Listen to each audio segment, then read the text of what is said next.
Copping limited sneakers and apparel online can be a frustrating and expensive process. Enter RSVP Kings. They make the process easy and affordable, taking care of all the hard work so you can sit back, relax, and let them cook for you on release day. Check out the links in the description and stay tuned to the end of the video to learn about RSVP Kings and for your chance to win a free slot in any upcoming release. Also, stay tuned for your chance to win this Michigan football package. Tavares Jordan.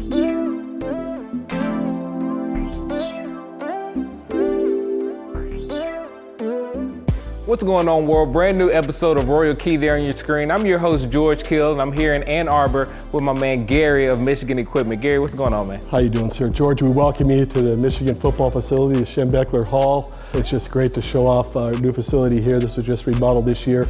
We're actually in what we call the tunnel experience here. This is where we set up our recruiting photo display. A lot of our different shoes that the kids have had an opportunity to wear. 2016, we became the first football school to incorporate the Jordan brand as part of our new Nike contract that year. It opened up a whole new world of cleats. In the last 3 years, they've actually added a different cleat that became their game cleat for the year. Used the 1 this year, Jordan 1, looking forward to see what we do next year. And then these are some of the PE shoes they've acquired, as well as some of the retail retros that we've used for travel, for our international trips. There's so much blue and your iconic colors, but I want to actually take you to a shoe here, this Air Jordan right here. Tell me about that. That was to South Africa. That was last year's shoe. We actually had the traditional 11 for Paris. Our first year we went to Rome, we just had a regular travel shoe then, and then they started incorporating the regular shoes. But for Paris we used the 11, and then last year we went to South Africa. We ended up going to Cape Town for a few days. We were able to go up to Table Mountain. We were able to go to Robben Island, to Nelson Mandela's jail cell, and then we went to Johannesburg, went to the Apartheid Museum, ended it with a 2-day safari. So they had all their Jordan 4s in the safari, but it's a great reminder whenever you look at those shoes or wear them of some of the outstanding, awesome experiences.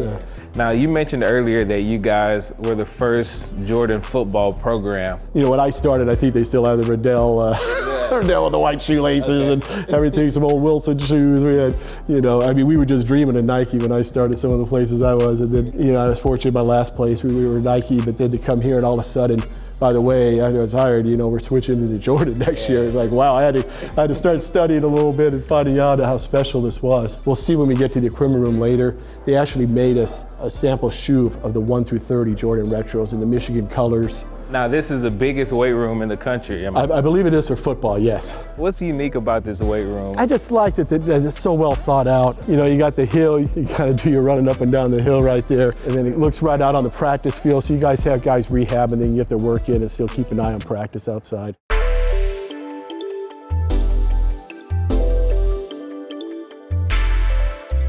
So George, this is our indoor practice facility. This is the Glick Fieldhouse, one of the largest in the country, not the largest. Fortunately, the weather sometimes might get a little rain, might get a little cold. We do try to practice outside as much as possible, but when not, we're in here in the indoor facility. Just got a new video board up there so we can show replays following each practice play. You can go up and show them right away. And so many banners up in the rafters. Yes, we still need to add some more, but there's always room for one more. John Falk, when I talk about replays, I always ask him which ring's the best. He goes, the next one. Yeah. So, I think Tom Brady had that same philosophy. Now, throughout a season, how often are they in here compared to being outside? We'll try to put off one side of the ball outside, one side of the ball inside, then meet usually outside. We try to do as outside as much as possible. Obviously we have a grass game and we're gonna practice on our grass fields. Do more of the walkthroughs and things in here and then try to get the feel of football. This is a new feature that we just added as we remodel our facility, but we call it our mud room. The players call it the lazy river, the car wash, but it's where our guys change each day and they're able to go through and get cleaned up after practice. Instead of sitting in those old metal tubs from the old days, we've kind of modernized that a little bit, but I'll let my assistant Carl kind of take you from here and show you around this place. So here we are in the Michigan football mudroom. The process goes, they come in from these doors here from practice or out from Glick. They'll put up their shoulder pads and helmets up here, cleats and gloves in these little cubbies over here. Then they'll come around this corner, cut their tape on these benches right here with the sharks, throw them away, and then they'll go through the car wash to get any turf pellets and wash off any excess sweat off their bodies. And then walking through the cold tub one time, I think we timed it out at near a minute is equivalent to 15 minutes sitting in a cold tub. I've been in here twice and it's awful. It is 45 degrees. Take me back to the time the players first used this area. What was that like? They were excited in the sense that the shower heads, like we saw right there, was pretty cool. They're like, oh, car wash. But once they got in, they're like all of them were like shriveled up, like walking through. In that mud room, after they come through there and, you know, put all that stuff, what is the process for you guys on the equipment staff? So the biggest thing for us is to make sure everyone's shoulder pads and helmets are on that rack. Those are my babies. I got to keep track of them. When they go in this cold tub, they're just in compression shorts, so they take off their pants. We got to make sure we get the pants from that hamper in there and wash them. Other than that, it's been a blessing. Now, tell me about the helmet. That's iconic in college football. It's just traditional, like you said. We actually redid our wings a couple years ago in the sense that our paint was a shiny blue. Now it's a satin blue.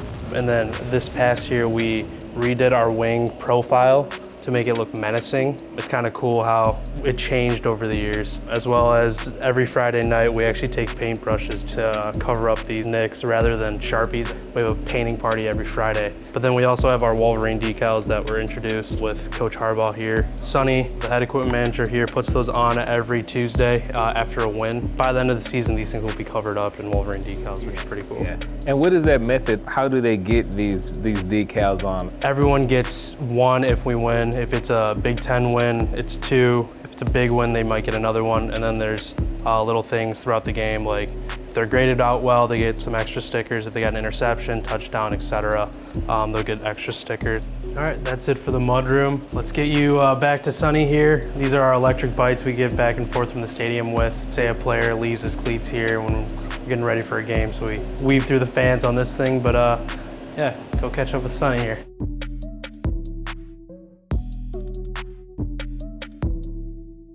Now, Sonny, what do we have here on this particular lineup right here?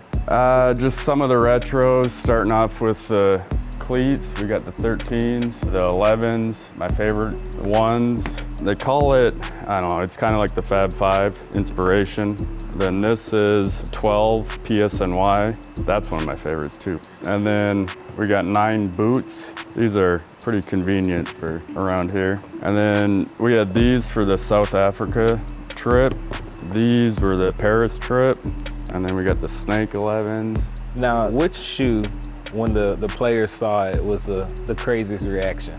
I want to say the 12 PSNY. It was kind of unexpected. I think this right away too was a pretty big hit.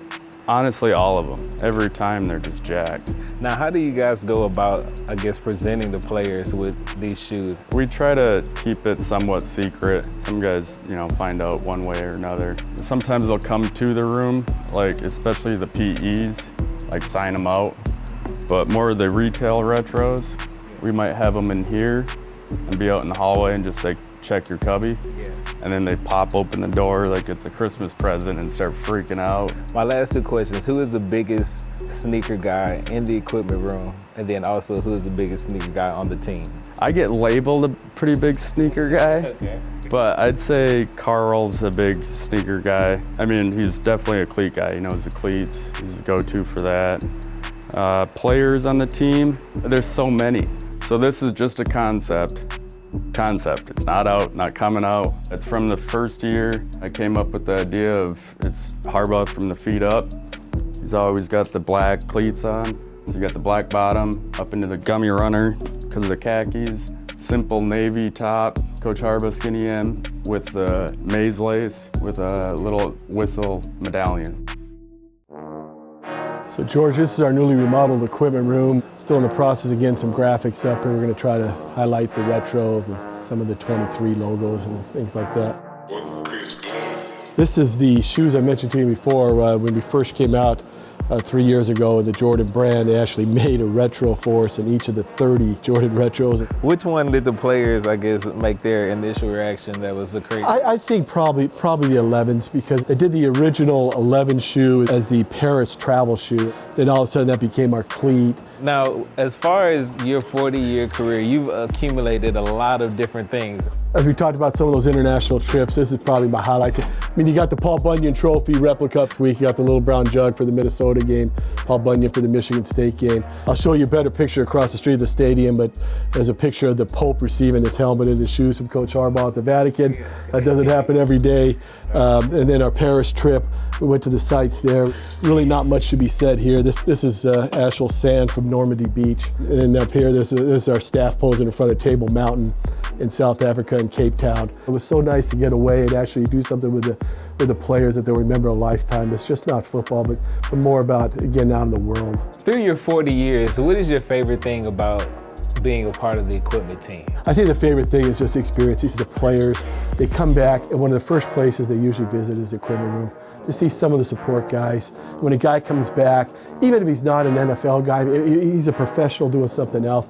And for that moment in time, you kind of go right back to that year and you start telling stories, and there's just nothing like it. I told my wife, in those 40 years, I've never really worked a day in my life. So George, all around our building, we have different memorabilia, and I'll show you a little bit when we get to the stadium. We have some neat pictures in the coaches' hall back there, but like lining our hallway to go upstairs to our cafeteria and the coaches' offices are all the Michigan All-Americans. Around halfway down the left side, there's a quarterback named Jim Harbaugh up there on the wall as well. So. All right, Gary, I had to put my coat on, man, because we're out here in this Ann Arbor weather. But where are we now? Okay, this is nice today. We're entering the big house here. It's our hallway leading to the locker room. Our doors, of course, say the team on them. We've got some highlights from Michigan history. The first one is a Jim Harbaugh pass back in 1985 to John Colasar for a big touchdown. We got a little Desmond Howard here, Heisman winners. We got Bo Schembechler up here on the wall. Those who stay will be champions. We also have the Go Blue sign where the players hit on the way out the door each day. And leading into our locker room, and we'll go back to the coach's hallway here. We have a few more pics. There's a color photo, a little better justice of the Pope receiving his helmet. He seems really excited. I don't know if it's because it's the first time he ever received a helmet, but we just wondered, did he ever put those Jordans on at some point? You know, all the time, whenever we get a new staff member or a new player, we'll call and find out what their shoe size was. I was a little different, calling the Vatican asking, can you give me the Pope's shoe size? Another picture of Michael Jordan. I mentioned being our honorary captain that first game. This is actually the night before the game. He met the team was surprised. Some more pictures down here. This is Coach Harbaugh with Tom Brady when he was our honorary captain. And there's the Harbaugh clan with his son Jay, his brother John. This is when Coach was doing a satellite camp in Baltimore, so he's got the Ray Lewis jersey, and that's his father, the patriarch of the family, Jack Harbaugh. This is Coach's office on game days. I won't tell you that's the original Bo Schembechler desk, but we did try to give it the look of Coach Schembechler. We got our team picture up there on the wall. This is where he meets on game day, and they do their halftime strategy. I said we kind of saw the replica tunnel experience. Now there's the actual tunnel. Right. A little bit bigger. Remember my first year here, we had our spring game in April. It was snowing, it was cold, it was a night game, and there's still 85, 90,000 there for a spring game. And then every game in my 4 years here has been over 110,000. It's just phenomenal. This place is full every time. It's unbelievable. Now let's go back to my domain, the equipment area. I'll show you a few things we put aside for your package. So George, this is a part of our equipment room. This is kind of our player cubbies. But we have a different package. We kind of keep some of our players' apparel they're not using, some of their extra cleats in here. And I'll put together a little Michigan package. I think you're doing something for a special Michigan fan. Yeah. Probably won't be the retro fours, but right. we'll see what else we can do for them. Nice. And to find out how to win that pack, follow George Kill 3 and Korsky Media on Instagram and Twitter. Until next time, your host, George Kill. What is RSVP Kings? So RSVP Kings provides a super simple solution to securing sneakers online. So we're known as an auto checkout service. Now what that means is rather than the average consumer trying to purchase sneakers online and going through the very stressful process of trying to do so and most of the time failing, we offer a simple solution to that by automating the buying process. Instead of you trying to get the shoes yourself, you go to our site, you select a shoe that you want to secure, and you pay us a service fee. Essentially, what you're doing is giving us your auto checkout info, which is used on your behalf to complete the purchase. So when you order a slot and you pay the service fee, that charge is simply a pending pre-authorization. That charge won't actually get captured. We won't take that money until your slot is successful. So if for some reason the slot isn't successful, the money falls off. There's no refund, the money just doesn't actually get taken out of your account. So rather than paying a crazy resale price, you're paying our service fee to us and the retail price to the retailer. Another way we separate ourselves is by prioritizing the customer experience, whether it be through the simplicity of the website, the app, or even just our support, the fact that we have an email that answers questions all day, we have a Twitter that answers DMs, especially when they're providing their info on a service like this. We take security very seriously, and we want to make sure our customers know that we offer a very safe, simple, and secure solution for this process that we offer. So one, we're out here, we are part of the sneaker industry. Our world is constantly more and more technology driven. Yeah. And we're providing a service that helps the sneaker industry and the consumers in the sneaker industry, the real sneakerheads, obtain their sneakers for the best price possible. Yeah. And our real mission is for the pairs to end up in their hands. And we're simply providing a service that accomplishes that goal. For your chance to win a free slide in any upcoming release, head over to Twitter and Instagram right now to follow RSVP Kings. All of the links are in the description below. Details for the giveaway will be posted on all RSVP Kings social accounts later this week, so make sure you follow them and have your notifications turned on. If you haven't already, subscribe to our channel to see exclusive content and more Royal Key episodes.